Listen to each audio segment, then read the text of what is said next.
Listo, creo que ahí está grabando. ¿Me escuchan bien y todo, cierto?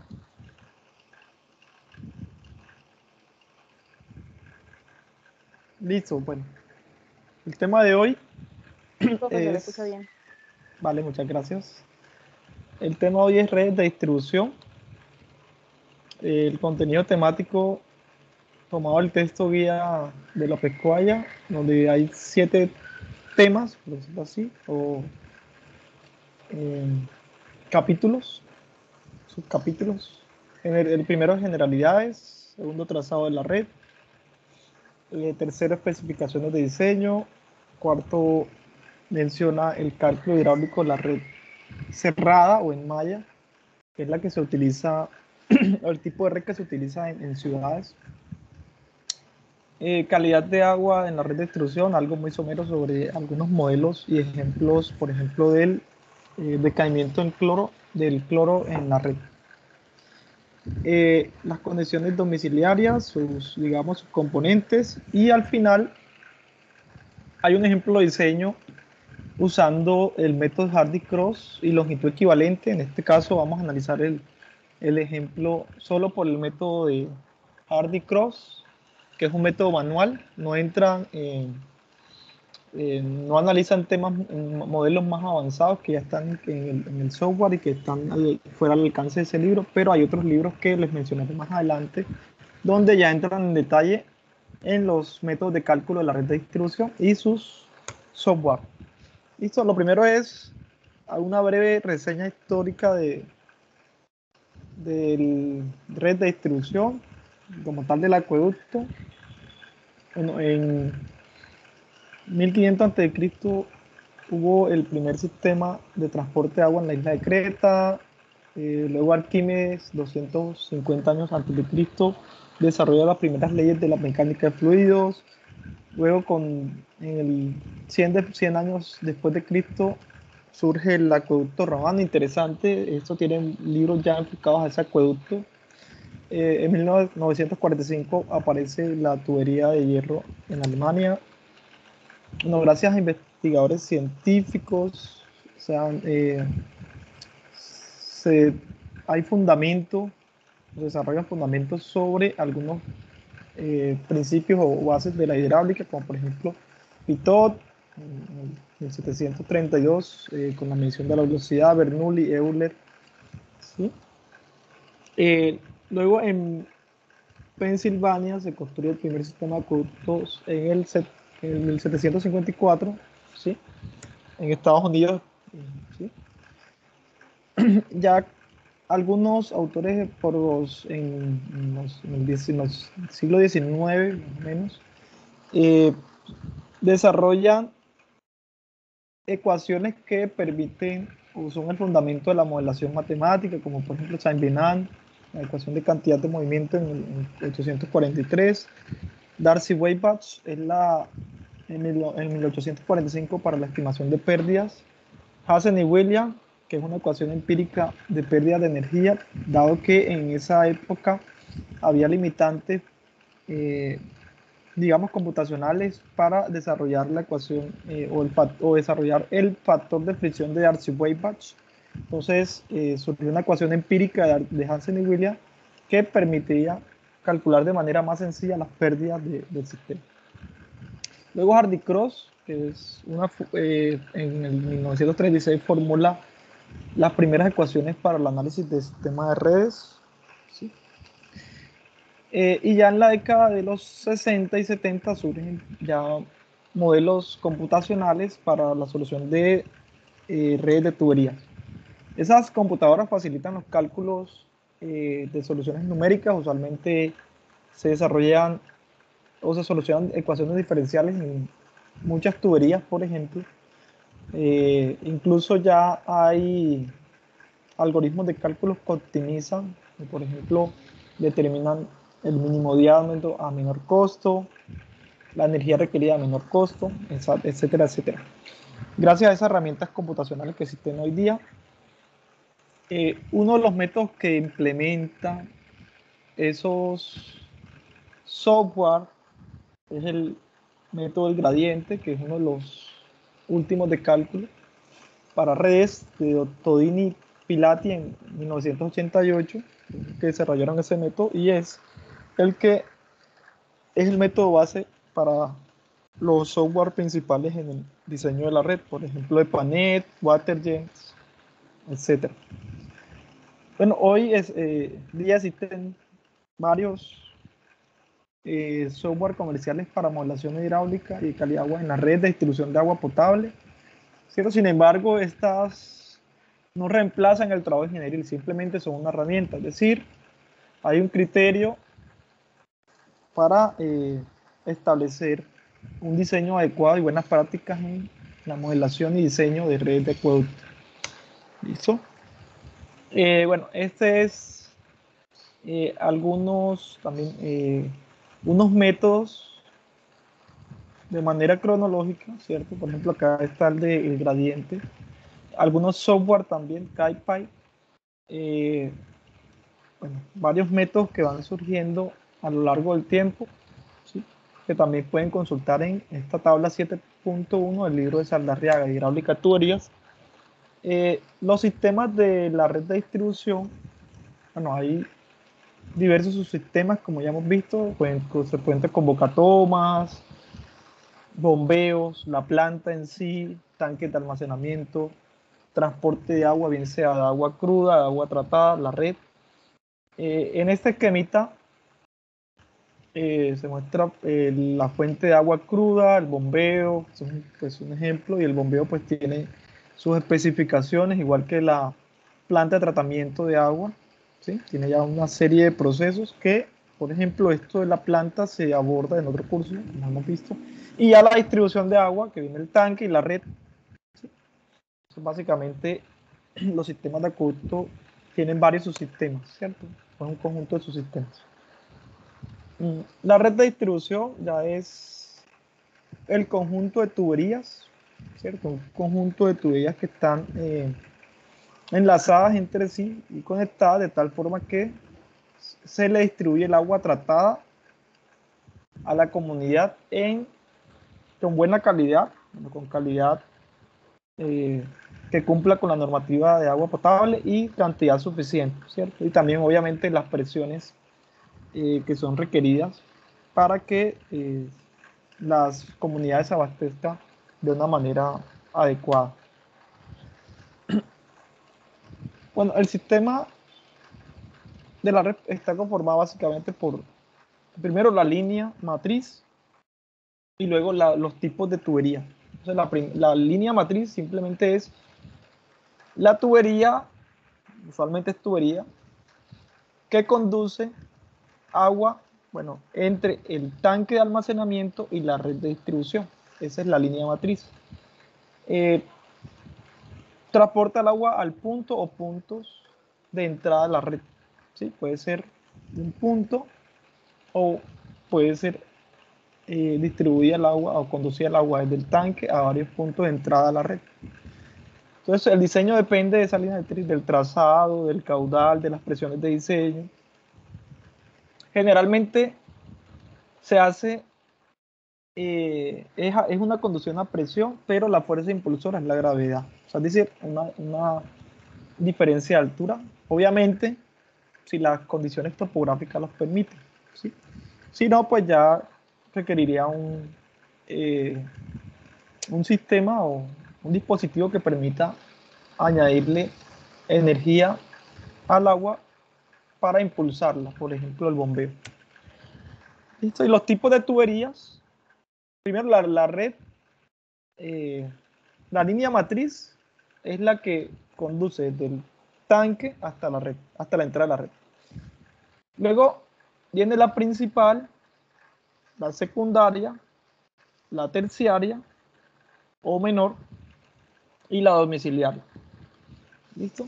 Entonces, la principal básicamente es la que distribuye el agua en diferentes zonas de la comunidad, ¿cierto? Garantizando obviamente caudales y presiones de diseño de acuerdo a la norma a la normatividad aplicable.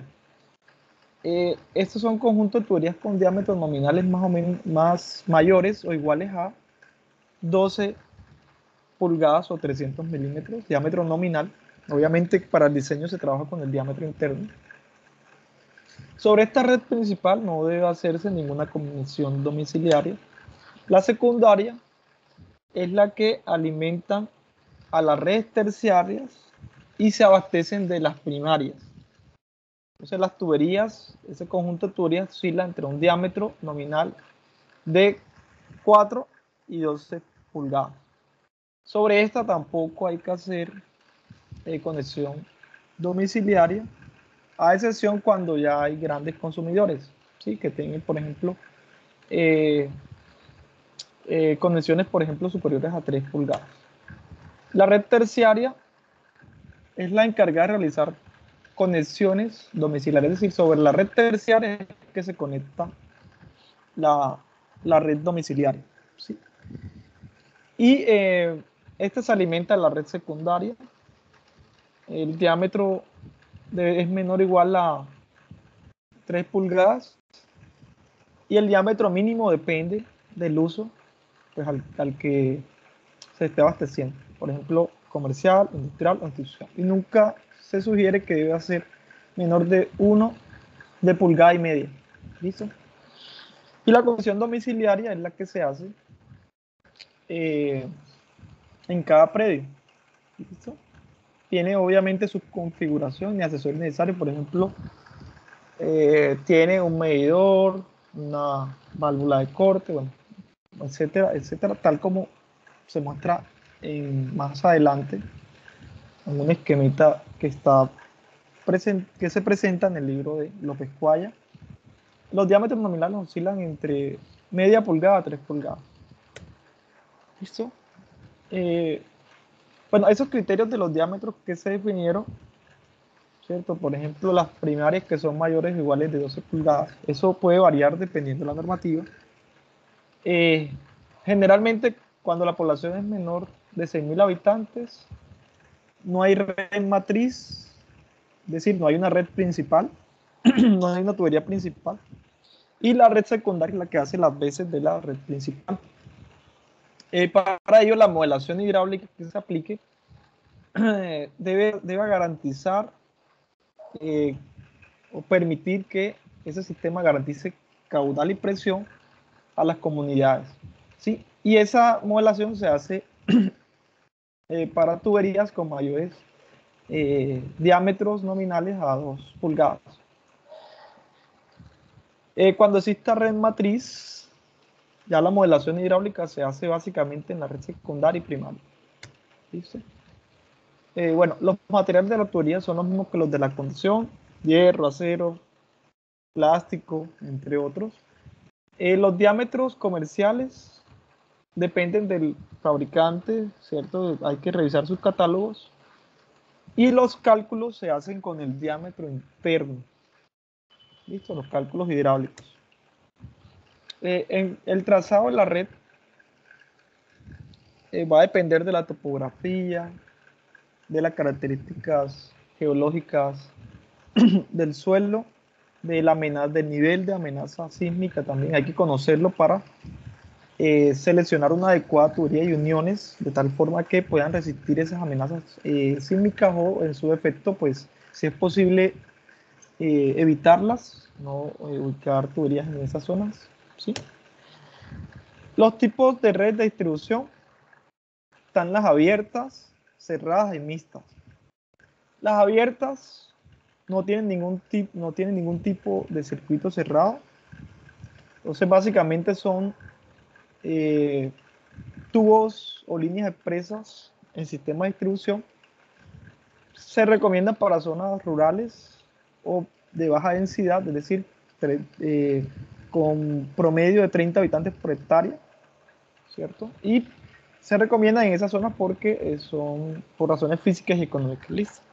Que no hay no hay, digamos, un sistema donde las tuberías cierren un circuito. Entonces, por razones físicas y económicas se prefieren en zonas rurales. En las redes cerradas se encuentran circuitos cerrados y ahí se redunda tuberías de tal forma que aumenta la confiabilidad del servicio, es decir, hay una mejor distribución. en la presión que llega al servicio o la presión que está llegando a la red, y los caudales en la zona también se distribuyen mejor y eso facilita la operación y el mantenimiento. Usualmente estas redes cerradas se implementan en ciudades y las redes mixtas es combinación de ambas. Entonces, esta es una red abierta, vemos acá que no hay ningún circuito cerrado, ¿cierto? Pueden haber otras configuraciones. Esta es una red cerrada donde ya hay circuitos cerrados, como vemos aquí, todos los circuitos están cerrados.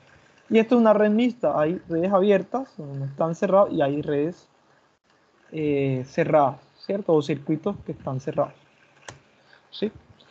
Bueno, algunos ejemplos de redes abiertas.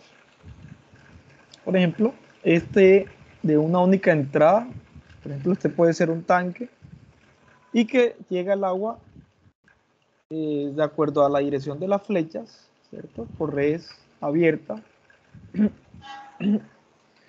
Y este es a gravedad, ¿listo? Mientras que este es una única entrada, pero con bombeo, ¿cierto? Hay una bomba que distribuye el agua a esta red abierta. También pueden haber varias fuentes que estén alimentando la red abierta. Esta es abierta, no hay circuitos cerrados, ¿sí? Pueden haber varias entradas a gravedad o por bombeo en una red abierta, ¿cierto? Esta es otra configuración, un sistema de gravedad ya para el diseño, ya con las especificaciones. Este es por bombeo, es un bombeo, distribuye agua a una red abierta. Bueno, este es ya un diseño para múltiples puntos de entrada de fuentes o de tanques que trabajan a gravedad para una red de distribución de agua abierta. Listo, esto también varios puntos de entrada, pero por bombeo para esta red abierta. La red cerrada, que ya son circuitos cerrados, como vemos aquí, que se aplican usualmente en ciudades. Esta es una única entrada a gravedad, una única entrada por bombeo. También pueden tener múltiples fuentes de abastecimiento, ¿cierto? O de ingreso de agua a la red cerrada. Estas son a gravedad y estos son a presión por bombas. Bueno, cabe resaltar que cuando hablo, todo el sistema es a presión, las redes son a presión. Acá menciono que es a gravedad porque la fuerza impulsora se aprovecha una diferencia de altura que le da presión a la tubería de conducción que alimenta la red. ¿Listo? Pero ambos sistemas, esta red y esta red, todas son a presión. Los acueductos trabajan a presión. Los que trabajan a gravedad son los alcantarillados. ¿Listo? Entonces, cabe resaltar esa anotación. Este es la fuerza impulsora a gravedad, una única fuente para un sistema cerrado. Ahí se establecen pues las configuraciones. Este es una única entrada pero con bombeo. Varias entradas, acá hay dos entradas por gravedad, ¿cierto? Fuerza impulsora a esa presión que está llegando a la gravedad, la diferencia de altura. Y este es por bombeo, dos entradas. Bueno, las redes cerradas van a tener esta es de Saldarriaga, van a tener unas entradas y en cada nodo va a haber una demanda, un caudal que se le distribuye a ciertas zonas de la comunidad. Entonces, todos los caudales que entren, por ejemplo, este Q sub E1, Q sub E5, todos esos caudales que entran tienen que ser igual a los que salen, por ejemplo, a Q sub D, ¿cierto? Por el balance de masa, ¿cierto? Conservación de la masa. Estos sistemas tienen unas válvulas, entonces, todos estos tienen unas válvulas. Este es de los Estados Unidos, según la norma de Estados Unidos, en donde se colocan válvulas que permiten aislar máximo 2 tramos cerrando 4 válvulas. Por ejemplo, si nosotros queremos esta tubería hace daño, pues yo cerraría esta válvula, cerraría esta, cerraría esta, cerraría esta, ¿cierto? Para permitir que esta válvula, que este tramo, por ejemplo, se pueda reparar, ¿vale? Esto tiene más válvulas, entonces para comunidades que no tengan los suficientes recursos, no pueden implementarlo porque muchas válvulas en una red muy grande, pues va a tener un costo muy elevado. Este es de la antigua norma colombiana, que básicamente se colocaban en las intersecciones, las válvulas de corte, de tal forma que se pueda eh, aislar, por ejemplo, una zona de la red. Por ejemplo, si se quiere aislar todo esto, simplemente cerramos esta válvula, esta, y hacemos la reparación en toda la zona. Igualmente por esta zona y esta zona. Esta es la norma, la brasileña, que evita, digamos, bueno, son tubos más largos y evita, eh, bueno, evita que tengamos muchas válvulas de corte, ¿cierto? Por lo tanto, mejorar la economía. Bueno, generalmente las tuberías, las líneas matrices, son longitudinales o abiertas, y solo ya en sistemas de muy gran tamaño, ¿sí? Conforman redes cerradas. La línea matriz usualmente es una longitudinal abierta. El trazado de la red principal debe tener una buena distribución de agua con respecto al área de abastecimiento. Entonces la tubería principal, que es la que distribuye el agua en todas las zonas, pues debe trazarse obviamente con la planeación requerida, pero básicamente se trazan los puntos de mayor consumo, donde hay más demanda de agua en las ciudades, por ejemplo, industrias, comercios, hospitales, debe haber esas redes principales. Y también los centros de masa, es decir, en donde están los puntos de mayor consumo, pues ahí debe concentrarse, ubicarse esos puntos donde haya mayor consumo o demanda. ¿Listo? No debe hacerse un trazado de la red de manera periférica a la población, ¿cierto? Sino básicamente en los donde hay más consumo, ¿cierto? En los centros de masa hay más consumo. Bueno, acá como criterio empírico, vamos a leerlo acá textualmente, se debe procurar que el área servida internamente por una malla sea aproximadamente igual al área externa correspondiente. Listo, ahí. Algunos criterios de limitación para de, de redes secundarias, ¿sí? Por ejemplo, para redes secundarias, cuando el área sea mayor a 1 km², o cuando las distancias entre tuberías paralelas sea de 250 metros. Bien puede delimitarse una red secundaria, y las redes terciarias conforman mallas al cerrar cada manzana, ¿cierto? Cada manzana se va cerrando pues con esa red menor. ¿Listo? Cuando eh, la calle sea más de 15 metros, de un ancho de más de 15 metros, o una vía de tráfico intenso, se recomienda que el trazado se haga sobre los dos andenes, ¿sí? Bueno, por otra parte, la definición de las zonas de presión, básicamente uno de los problemas es determinar cuál es el nivel máximo de agua en el tanque de almacenamiento para que se distribuya el agua con una presión adecuada en la red, ¿cierto? Entonces ya con base en esa cota de nivel de agua en el tanque de almacenamiento, ahí se pueden ya estimar las presiones o se pueden definir o estimar las presiones que van a llegar a la red. Para ello sirve la modelación, por ejemplo. Bueno, en poblaciones con grandes desniveles altimétricos, es decir, hay zonas altas, de altas cotas y de bajas cotas, hay que subdividir las zonas porque, por ejemplo, en los puntos bajos se generan presiones muy altas, y en los puntos bajos En los puntos altos se generan presiones muy bajas. O sea, en los bajos, presiones muy altas y en los puntos altos, presiones muy bajas. ¿Listo? Entonces, por ejemplo, si se conocen las presiones máximas y mínimas, pues es posible delimitar elevaciones para o zonas a la cual hay que abastecer a la población. ¿Listo?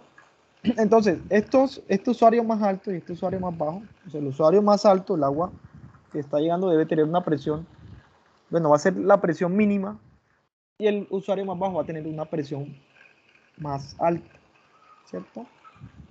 Entonces, esas relaciones se pueden determinar de esta forma. Por ejemplo, la cota piezométrica máxima, que sería esta, simplemente va a ser la cota clave de la tubería del punto más bajo más la presión máxima que puede tener la red en ese punto más bajo, ¿cierto? Y la cota piezométrica mínima, que se haría acá en este punto más alto, va a ser la cota a la clave del usuario más alto más una presión mínima. Acá debe tener una presión mínima en el punto más alto. ¿Listo? Bueno, este ejemplo del libro, acá dice, punto más bajo, cota 100 y no puede tener una presión mayor a 35 metros, ¿cierto? Metros columna de agua. ¿Listo? No, porque los puntos más bajos hay que poner un límite de presión, porque si esos puntos más bajos se den de presiones muy excesivas, pues van a romper las tuberías. ¿Listo? Y los puntos más altos, bueno, el punto más alto del ejemplo es una cota de 160 y debe tener una presión mayor a 15, una presión mínima de 15 metros por columna de agua. Entonces, el punto más bajo, la cota piezométrica va a ser la cota clave del punto más bajo, ¿cierto? Que es donde se da la mayor presión, es de 100, más la presión máxima que sería el límite 35, sería 100 más 35, 135. Y el punto más alto que tendría la cota piezométrica mínima va a ser la cota a clave 160 más la presión mínima, que es 15, sería 175. Entonces, la cota piezométrica debe ser menor, porque la máxima para el punto más bajo sería 135, y tendría que ser mayor a 170. Acá es 175, pero 160, aquí sume mal, 175. ¿Listo? No existe un valor que satisfaga pues, esas dos condiciones de manera simultánea. Por lo tanto, el usuario más bajo y el más alto deberán ser abastecidos por zonas de presión diferentes. ¿Listo? Entonces, cada zona de presión, por ejemplo, acá serían dos zonas, deben contar con tanques de almacenamiento y deben contar con válvulas reductoras de presión, ya que esa válvula reductora de presión es reducir la presión para que aguas abajo no haya presiones excesivas, por ejemplo, ¿cierto? Entonces, en este otro ejemplito, acá muestra, hay un ejemplo de eliminación de zonas, entonces, un desnivel de 90 metros, por ejemplo, cota 1500 a 1590, y un desnivel de 90 metros. Hay zonas de presión cada 30 metros, por ejemplo, de 1590, 1560, 1500. Y la presión mínima es 15 metros columna de agua y la presión máxima es 45 metros columna de agua. Entonces, en la ubicación, por ejemplo, de las válvulas reductoras de presión, garantizan que la presión aguas abajo llegue a un máximo, ¿cierto? Y que el tanque, como acá se colocan por cada zona, entonces mira, acá sería una zona, otra zona y otra zona. En la entrada se ubica un tanque y ese tanque permite que se garantice una presión máxima de 45 metros columna de agua o 4.5 kilogramos centímetros cuadrados. Vemos acá que esto me garantiza aguas arriba hasta este punto, una presión de 4.5 kilogramos centímetros cuadrados. Pero la válvula reductora de presión me garantiza que aguas abajo se dé una presión mínima de 1.45 kilogramos centímetros cuadrados, y así sucesivamente. ¿Cierto? Los tanques garantizan presiones aguas arriba y las válvulas reductoras garantizan presiones aguas abajo, presiones bajas. ¿Listo? Entonces, tanques te dan, le suministran presión al sistema, ¿cierto? Y las válvulas reductoras le quitan presión para evitar presiones excesivas, ¿vale? Bueno, las zonas de presión por recomendación es que esa diferencia entre cota mínima y máxima del proyecto pues sea del orden de 20 a 40 metros, ¿cierto? Para que se dé una sola zona de presión, no haya varias zonas de presión.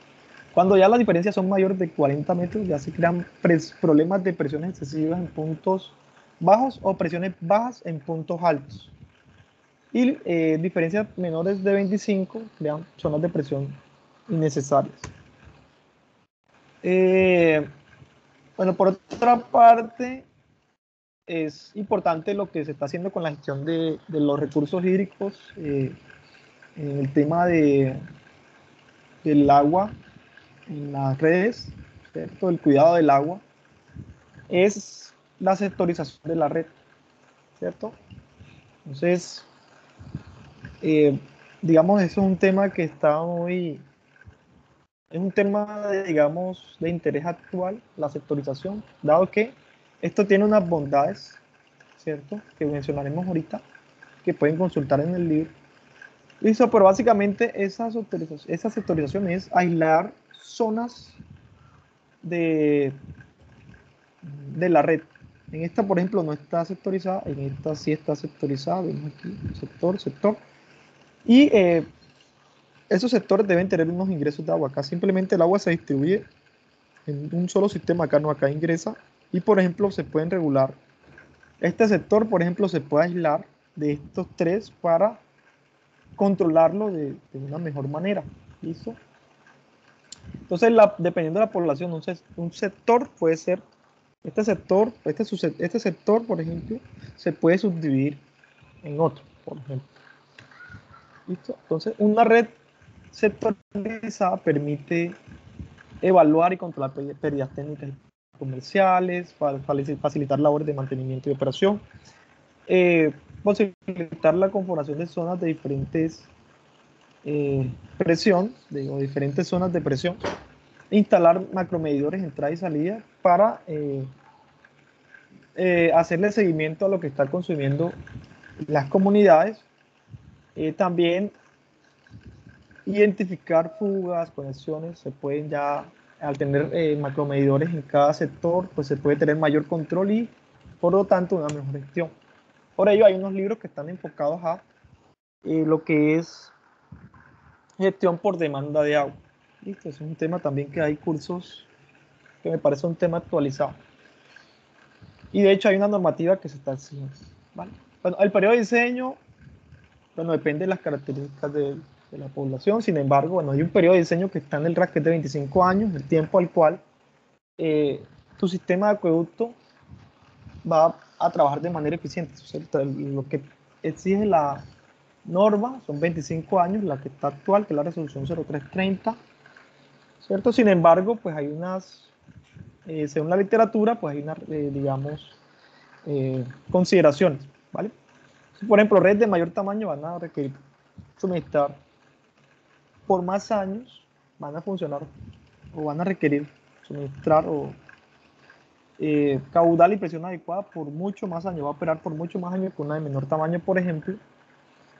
El crecimiento de la red debe ser acorde con el plan de desarrollo de la comunidad, es decir, debe haber una planeación donde va a crecer la gente para hacerse la proyección y pues las instalaciones de su sistema para esa población que está creciendo. O sea, un periodo de expansión recomendado en cada etapa de expansión puede ser de 10 años o menor dependiendo ya de cómo se gestione el proyecto.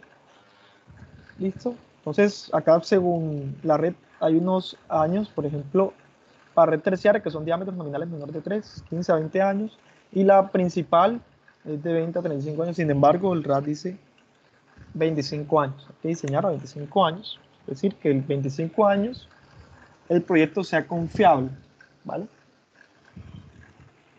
Listo. Bueno, el caudal de diseño, ya aplicando los factores de mayoración y todo eso que vimos en la primera clase para los caudales de diseño, se diseña con QMH, caudal máximo horario. Listo. Y en algunos casos, por ejemplo en ciudades intermedias, se puede diseñar en la comparación entre el caudal máximo horario y el valor mayor entre el caudal de incendio más caudal medio diario, eso dependiendo de la zona.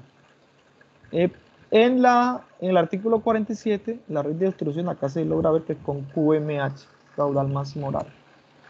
¿Listo? La presión mínima en cualquier punto de la red matriz o secundaria,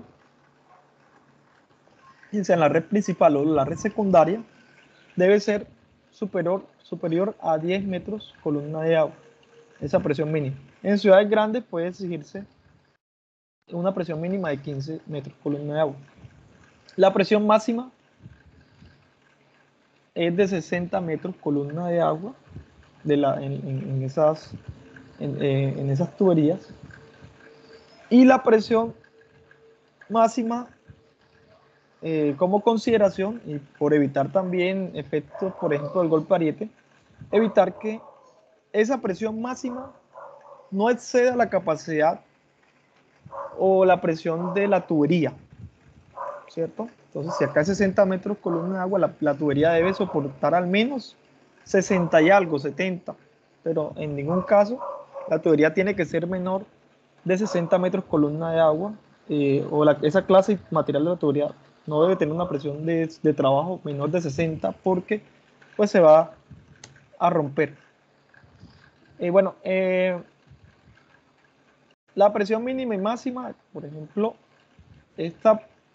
la máxima la determina el nivel máximo de agua en el tanque, es decir, la piezométrica estática, y la mínima se establece con el nivel mínimo de agua y sería una presión dinámica, ¿cierto?, que se estima con respecto al nivel mínimo de agua en el tanque.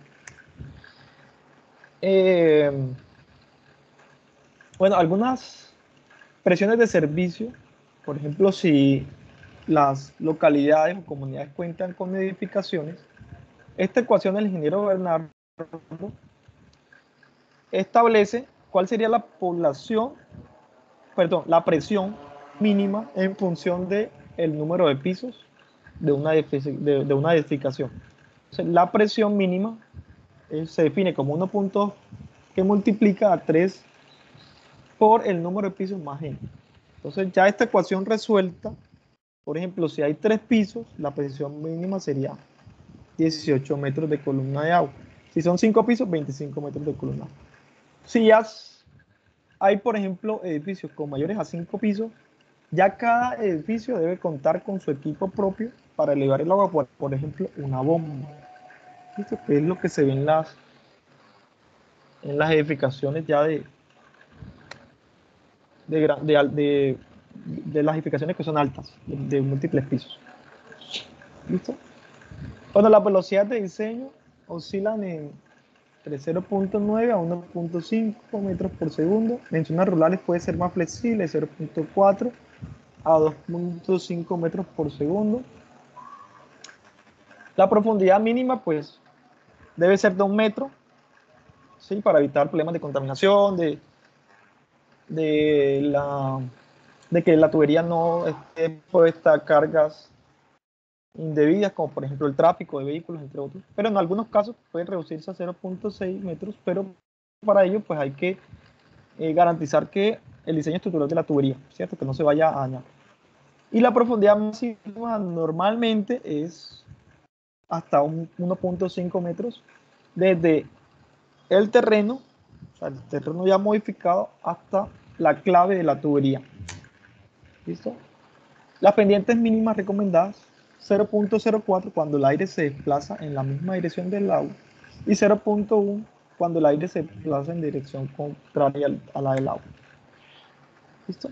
Bueno, la distribución mínima de ductos de las tuberías de la red a otros servicios son, por ejemplo, depende del servicio, por ejemplo, de 1 metro en horizontal y 0,3 para algunos servicios, como por ejemplo, servicios, digamos, de cable, entre otros. ¿Sí? Bueno, en esta, lo más crítico es, por ejemplo, la distancia que tiene que estar el acueducto, la tubería del acueducto con la tubería del alcantarillado. Mínimo 0,30 centímetros de altura. El acueducto debe estar mínimo 0,3 a 0,5 metros de altura. Y en la horizontal, de 1 a 1,5 metros. O sea, respetar eso porque el alcantarillado puede contaminar el acueducto. Listo, y eso es lo que hay que evitar. ¿Vale? Cuando no se puedan cumplir estas distancias, hay que recubrir o revestir la tubería de tal forma de que evite que contamine el agua del alcantarillado sanitario al acueducto. Bueno, algunos accesorios, uniones, codos, las válvulas de corte, pues básicamente lo que permite es cerrar los tramos cuando haya, por ejemplo, una fuga. Entonces pueden ser válvulas de compuerta o de mariposa.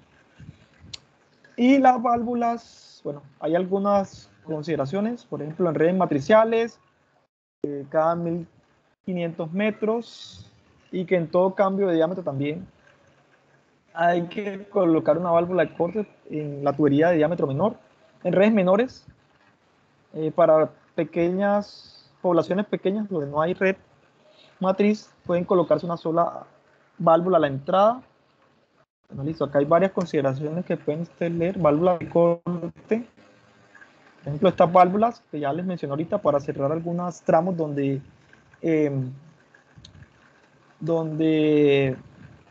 pueda hacerse reparación, ¿cierto? Eso tienen la función. Ya mencionamos la estadounidense, que básicamente es cerrar 4 válvulas para aislar 2 tramos, básicamente eso, pero estos, como son muchas válvulas, van a requerir más costo. Esta es otro, ¿sí? Las válvulas de purga se colocan en los puntos bajos para eh, eliminar los sedimentos, o sea, para limpiar las tuberías de sedimentos. ¿Vale? Válvulas ventosas en los puntos altos para permitir aire, para expulsar aire. Las válvulas reductoras de presión se usan para evitar presiones excesivas aguas abajo que puedan romper la tubería. Entonces, por ejemplo, el agua viene así. Acá este sería, por ejemplo, esta primera zona, esta otra red, ¿sí? Entonces, si no hubiese esta válvula, la línea piezométrica sería acá, es decir, la presión acá se puede incrementar de tal forma que me pueda dañar el servicio. Entonces, una válvula reductora de presión me permite que la línea piezométrica caiga un poco y ya haya una presión regulada de tal forma que evite sobrepresiones. ¿Listo? Entonces, esta válvula reductora de, de presión debe tener una válvula de control aguas arriba para cuando se le vaya a hacer mantenimiento a esa válvula reductora de presión. También hay válvulas reguladoras de caudal. Entonces, limita el caudal a través de la misma, un valor máximo. Debe ser válvula de tipo mariposa. Bueno, esas consideraciones del autor. Funciona como válvula reductora de presión aguas arriba, ¿cierto? Es decir, al impedir que el agua circule, ¿cierto? Lo que va a hacer es que va a salir menos caudal y acá un caudal se va a almacenar. Y esto me va a permitir que la presión aguas arriba se incremente, ¿vale? Y también evita que las pérdidas de energía al tener menos caudal acá abajo sean más bajas. ¿Listo? Bueno, las válvulas de paso, ahí se permite el paso de agua en solo sentido, se colocan en tuberías aguas abajo de una bomba. ¿Listo? Las válvulas de alivio, ya cuando son válvulas que cuando hay presiones elevadas, lo que se hace es que se abren para sacarle agua al sistema de tal forma que la presión vaya disminuyendo y esta agua va a un alcantarillado o al drenaje natural, ¿cierto? Entonces esto también permite reducir la presión por golpe de ariete o una presión adecuada para la operación del sistema. Los hidrantes son aquellos que se utilizan para controlar los incendios, ¿sí? Entonces se ubica, por ejemplo, cada 300 metros. Llevan antes una válvula de corte para poder aislarlo de la red, dependiendo también de la zona, ¿sí? Si es de muy alto riesgo, como por ejemplo industriales, entonces ya la distancia puede ser menor, ¿cierto? Por ejemplo, aquellas zonas con alto valor comercial pueden ser cada 100 metros, otras pueden ser para edificaciones multifamiliares cada 150 metros, y debe darse particular importancia a instituciones como hospitales, escuelas, ¿sí? Edificaciones públicas, entre otros. Bueno, los hidrantes tienen sus componentes, es lo que vemos nosotros en nuestras en las calles, ¿cierto? Vemos esos que son como unas crucecitas. En la clase anterior yo les mostré una imagen. Bueno, el cálculo hidráulico se va a analizar en este capítulo, se analiza en el capítulo 4 del libro guía, que es para red cerrada, que es la que típicamente se utiliza en ciudades. Entonces, ese equilibrio hidráulico puede, digamos, eh, culminar cuando la presión es en la entrada y salida, esa diferencia sea menor a 0.1 metros columna de agua. Existen varios métodos de cálculo. Está dos tradicionales, que son los calculados a mano. Se pueden hacer, por ejemplo, una hoja de cálculo de manera más simple, incluso con una calculadora, que son el Hardy Cross y el longitud equivalente. Vamos a analizar el de Hardy Cross, el ejemplo del libro. Y hay otro que es el método gradiente, que es más reciente y el que se implementa en la mayoría de los software. De hecho, el que más se tiene atención, ser más robusto, es el de método gradiente que ya está implementado en los software. Esto se recomienda, estos dos libros, este es el de hidráulica de tuberías, les recomiendo leer capítulos 6, 7, 8 y 9. Y este diseño de redes de tuberías de distribución de agua, ¿cierto? Si lo requieren, yo les puedo pasar este. El de Saldarriaga pueden adquirirlo en compra, incluso en internet está. Bueno, algunos métodos que están explicados en el Saldarriaga está Hardy Cross con corrección de caudal, Hardy Cross con corrección de alturas pisométricas, método Newton-Raphson, método lateral lineal y método gradiente hidráulico. Están explicados en el libro de Saldarriaga, pueden consultarlos, pero cuando ya hay redes muy grandes, en todo caso, pues usar software. ¿Cierto? Estos software permiten la optimización de redes abiertas o combinadas o mixtas. Abiertas, cerradas o combinadas, que son las mixtas, que pueden tener conjunto de tuberías abiertas y cerradas de manera en el sistema. Y estos software incluyen los principales: WaterGem o WaterCat. Es un software que tiene licencia, es el problema. EPANET es el libre, EPANET. Y ese KaiPad creo que también es KaiPipe, esta es licenciada, creo también que es licenciada. Pero en ese caso, pues sugiero que le den prioridad a EPANET, que es el digamos, el libre. ¿Listo? Bueno, antes del cálculo, es importante que en cada uno de los nodos, que es donde se le distribuye agua a ciertas zonas, hay que establecer primero cómo se distribuyen los caudales en los nodos. Y hay dos métodos muy útiles, que uno, el primero, el método de las áreas, y el método de longitud establecida. El método de las áreas, entonces, por nodo, es decir, la conexión de entrada de agua, por ejemplo, a esta zona, ¿cierto? Que sería por este nodo, podría determinarse como caudal, la relación entre caudal por esta área, caudal por esta otra área, caudal por otra área, caudal por otra área.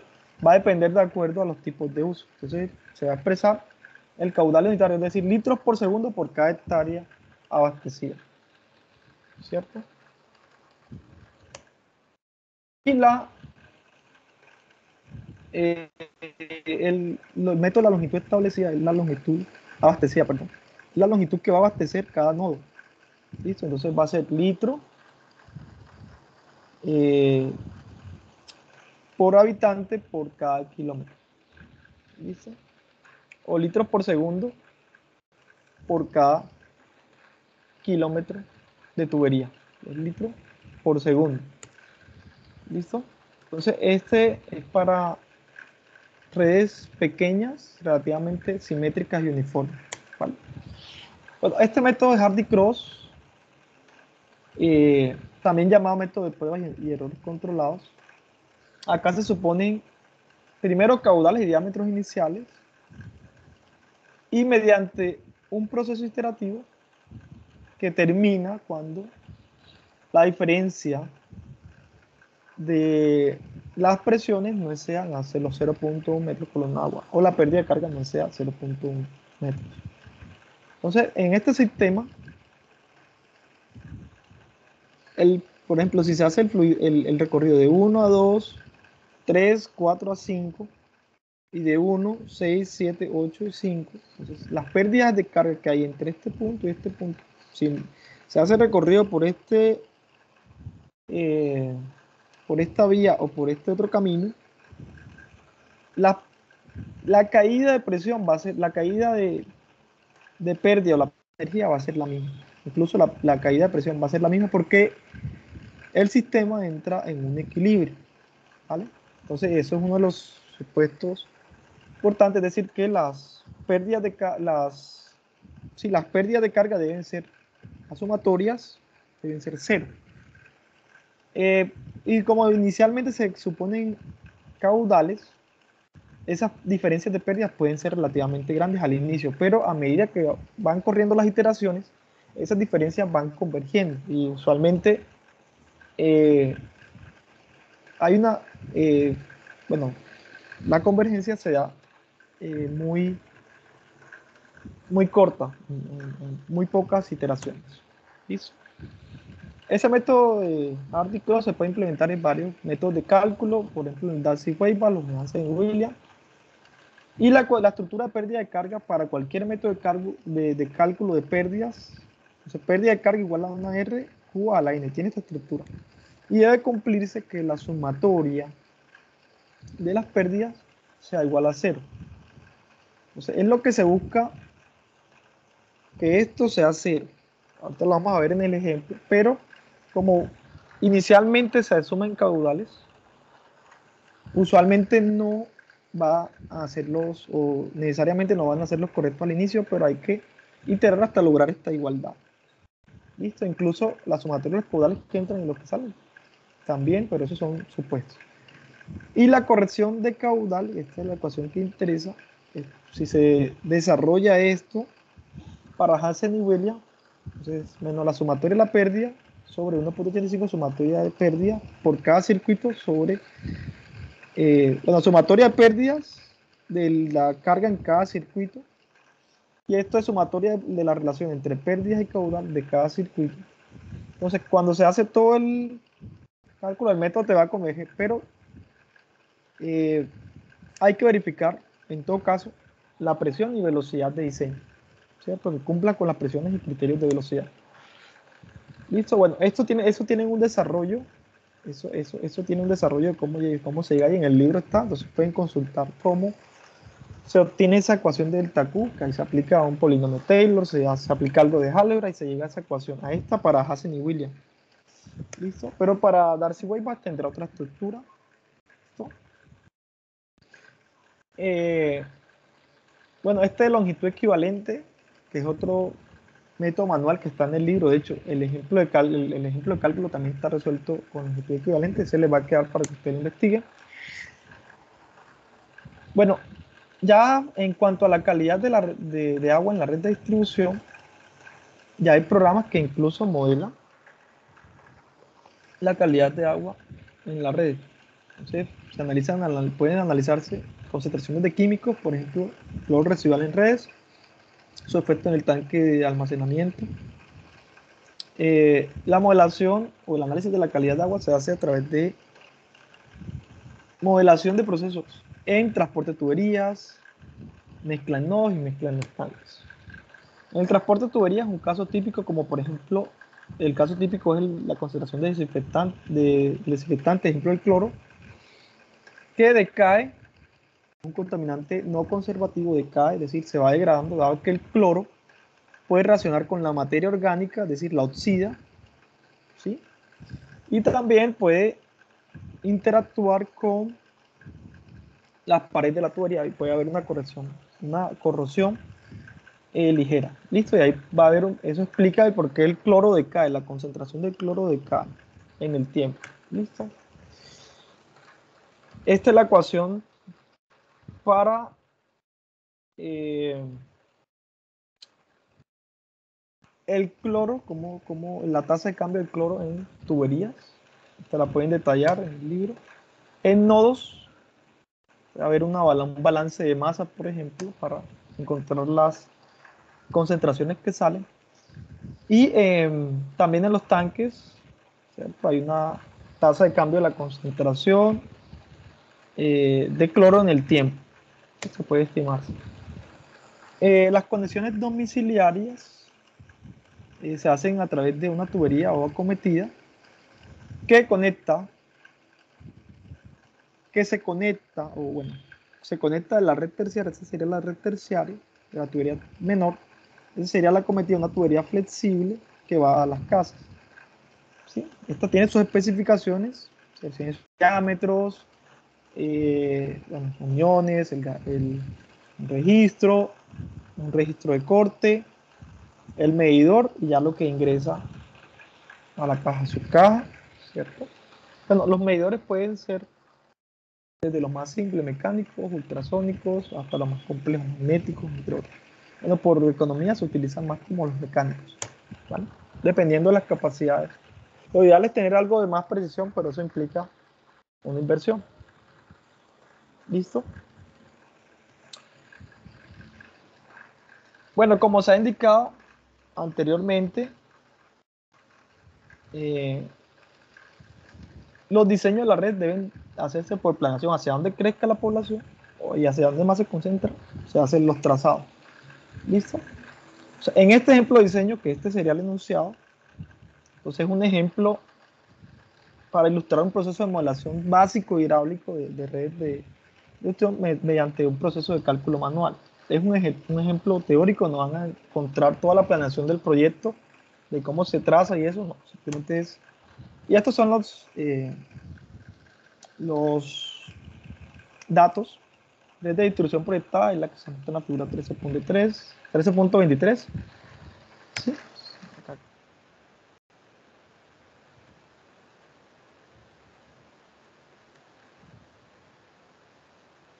Ay, la imagen, ¿qué pasó? Parece que mi computador se quedó sin memoria. Entonces miremos a ver. Vamos a culminar hasta acá. ¿Listo? ¿Tiene preguntas hasta el momento?